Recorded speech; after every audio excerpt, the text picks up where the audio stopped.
Revelations, heartbreak, repentance, and a few rebels. Today's edition of Joy Clean Ghana campaign had it all.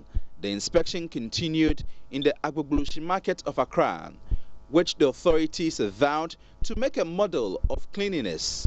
Our team discovered beef soaked in an unidentified substance, improperly stored cabbage, and cowhides, popularly known as wele, stored close to a urinal.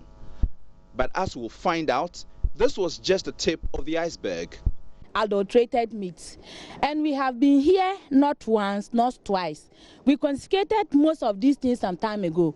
So as we are here today to see whether they have stopped after we did the confiscation, meaning they haven't stopped. So we are going to confiscate all these things again in here. So you see. So you can just see. You can imagine this. So this particular thing, so just have a look. So, but it's hidden here, and at the end of the day, it finds itself into the market for sale. Okay. So already it's considered unwholesome. This is serious. Before, yeah, everything should go to the car. Everything should go. All these things are. I mean, take it all along. That we are struggling in the country to battle is. You can see. You see, so this is where they'll bring it.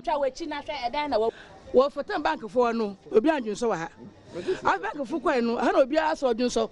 My quack, how am I doing so? My book is a fridge and Buensian. But your back, my book is a fridge. The public health inspectors closed down the wholesale facility. Many traders in Accra and beyond buy food from here to be sold to consumers across the country. Officials also proceeded into parts of the market, confiscating all goods being sold directly on the bare ground. A day is coming, we will come here with a van. Anybody we arrest, we put the person in the van, and then we do straight law enforcement. We carry them straight from the field to the court for prosecutions. Today we have given abatement notice to 6 persons. And these 6 persons, we've asked them to carry out some kind of work that they are supposed to do. So when they are finished cleaning up the areas, they will come and inform us. We go there to do the inspection and see that wherever the food product were, and we see that the place is neat, then we allow them to go. But we gave them 3 days. Not all learned their lessons though, as a gang of men attacked AMA vehicles and task force from claiming their unhygienic wares. The task force were attacked, and some of the things that we confiscated were taken away. But we know the people, and when we leave here, we are going to lay a complaint, and those people will be picked up.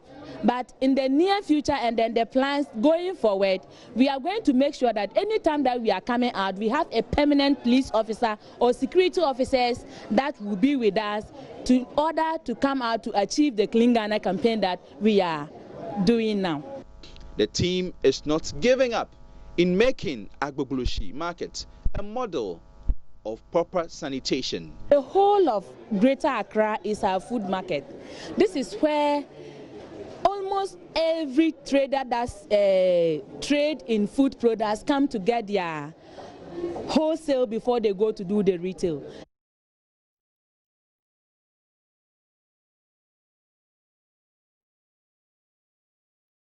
And to get to the heart of this conversation is about wellness, making sure that what you really do eat is in a very good state by way of the hygiene and the sanitation surrounding it. And that's where straight away we get on to the phone lines and speak to the Public Health Director for the Accra Metropolitan Assembly, Florence Kochi. And she is joining us on the line. Good morning to you, Florence. In the meantime, if you look at what the state has been by way of the visitations of the team for the Joy Clean Ghana campaign, would you say that people really who are resident or either plying their trade in relation to food are adhering to food safety?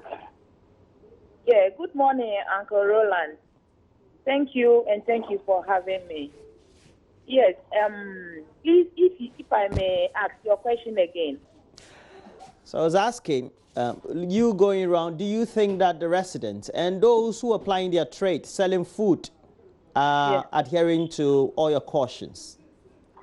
Yes, thank you very much. Yes, I can say that with authority that most of the people going selling their food around and other things in the CBDs are really adhering to the education we are giving them.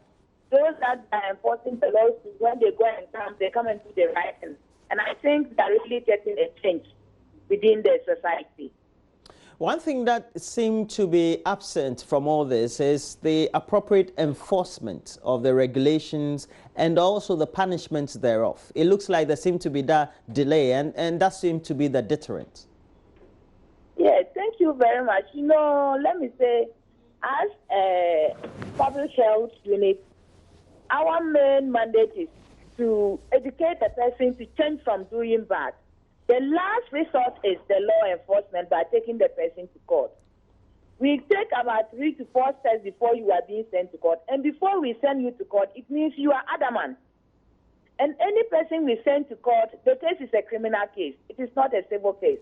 It's a criminal case in the sense that what you are doing, directly or indirectly, could lead to the loss of life. So when we come, we try to educate you to know the implications of what you are doing. So when we come back and we see that what we ask you to do, you've not done it, then we now enforce the law. But as time goes on, we've seen that the education has gone down and gone down and gone down. People are not trying to go by the education. That is why now we are now going to go wholeheartedly out to start with the law enforcement. And that is what we are going to do. We are doing now, Mr. Roland. The law enforcement in that regard means what exactly? I'm kind of confused, not getting the clarity. Yes. You know, when we talk of law enforcement, it means using the statutory laws to prosecute people at court.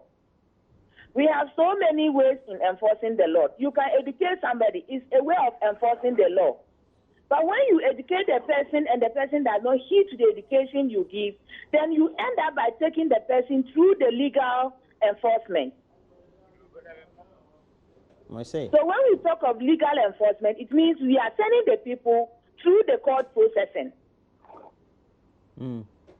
Yes. Let me say, we have the generic way of enforcing the legal law, and then we have the operational way of enforcing the legal law. The generic way of enforcing the legal law is when you go to the person, you serve the person with an abatement notice, you go back, you serve the person again to do the work, then you go back, the person hasn't done it, then you send summons to the person and send the person to court.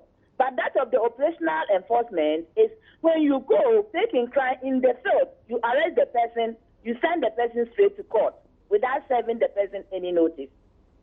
But clearly, yeah, it looks like the example that you intended setting with all those individuals or personalities that you'll be sending to the court, it doesn't seem to be rubbing off those who are already on the ground. They don't seem to think that is deterrent enough. Yes, that is the thing. So the education has gone. So now when we start sending them to court, they will know that what they are doing is really, they are going contrary to the AMA bylaws, to the statutory laws that the country has put in place to set sanitation and hygiene within the community. Yeah. If you look at the state of the foods that you discovered, it clearly shows that there's a cultural issue. It's a cultural problem beyond what the attitude is, right? Yes, that is what I'm saying. Attitudinal change is one of our main problems we have in this country. You tell somebody this is what you are doing. What you are doing can lead to 1, 2, 3, 4. In front of you, the person will feel remorse and will tell you, I will not do it again. My brother, when you leave the place, it will not even reach 30 minutes. Before you turn back, the person is doing the same thing. So that is the main problem we are having in this country. People are refusing to change their attitude towards positive things.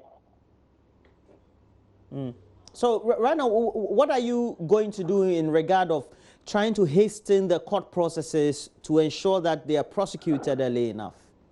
Yes, so now what we are doing, when we are going, I am arranging, now when we are going, we go with a bus. We go with a police security officers.